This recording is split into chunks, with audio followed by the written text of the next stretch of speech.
the house, which is where they introduced you now. Yeah, because what do you do as on. head of the house? I have children that look up to me. They come to me with their problems. When it comes How many people? Well, it varies. Sometimes I've had as many as 70, and sometimes down to 20. Can anyone, if I say I want to join the House of LaBeija, do I get in? It used to be easy.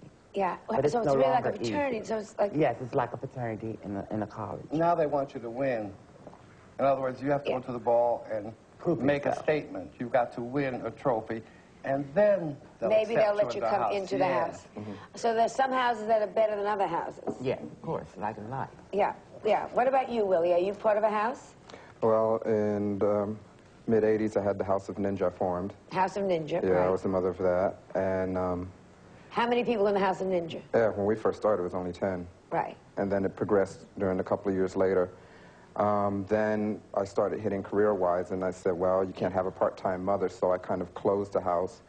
And from there, Patricia Field started her house and asked me to join her, so now... Which is called the House of Field. House of Field. Now, as a head of a house, do they live with you? Do you lend them money? Do you act as a psychiatrist? Yeah. What does a head of a house do? You do. You lend money to your friends, very much money, yeah. and advice, and that sort of thing. They don't live with you, very seldom. Sometimes, or like if someone's down on their luck or got evicted or whatever, you might take them in if they're in your house for a few days or something. So but really, it's like a group. It's like a club. It's like a club. That's exactly. Takes care of each other. It's just very. Each house is very different, but some houses are like a close-knit family. They do look after each other. They stick together. If they're in the club and one is in trouble, then that house is behind them. Right. You know. So this is really a way of dealing with society, Jenny. It's much more. Well, I think also one thing that Pepper and Dorian say in the film is that many people have been actually kicked out by their families. They come out, they say, I'm gay at 13 or 14 or 15 or 16 or 17. The family says, I can't deal with you, you're not my child, you know, and that person is left on the street, and this happens a lot to gay teenagers. And this is supposedly, parents say, oh, I love my child no matter what. But as soon as they hear that, I could see people like will love a murderer more, will love a rapist more, but if they say they're gay, I disown you. You're dead, you're non-existent. I don't see you anymore, and I know quite a few people that's happened to. What about the neighborhood now? Because you're in rough streets. How do you protect each other this way? To be gay in Harlem, I think, would be much more difficult than to be gay on East 57th Street. Well, actually, let me correct that. I mean, please, no, anti-gay violence has gone up 200% in the last couple of years, probably as a result of prejudice involving AIDS, or just as a result of people's tendency to be prejudiced about something or other.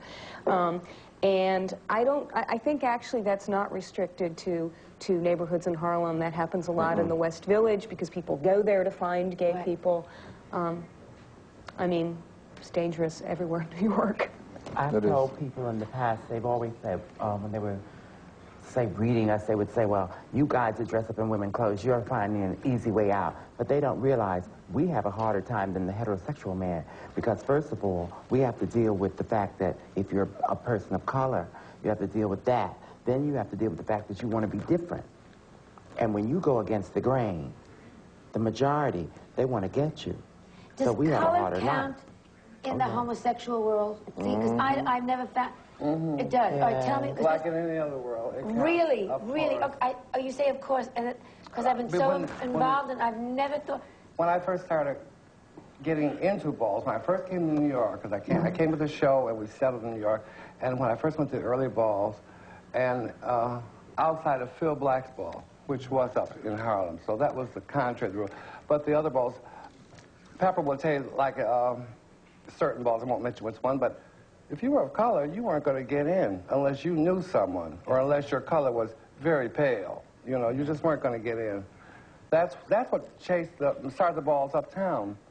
There was nothing for the children of color downtown, actually.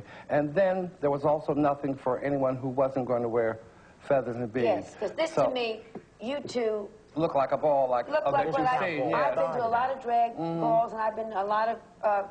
you know, I'm the one that has to vote, which also kills you because everybody looks so good, and you've got to say, oh, okay, I vote for number 3.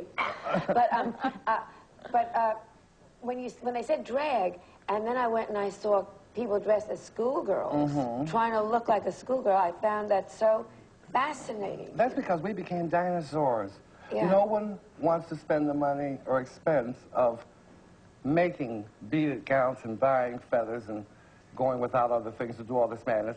And when it's so much easier to just wear a sportswear or something, and then you can still perform, you can still participate without having to spend a great deal of money. So they got many categories for that. I want to go into more on your backgrounds and your childhood and what your families, you know, because you thought when they first saw you looking good. But looking good, not the way they want to see Junior looking good. We'll be back in a moment to discuss this and a lot more, so please stay with us. It's been really unbelievable, my life. If I was to die today or tomorrow, I could not say I've not had an exciting life. I have had a fabulous, and I'm not rich, mind you. Just imagine if I had the dollars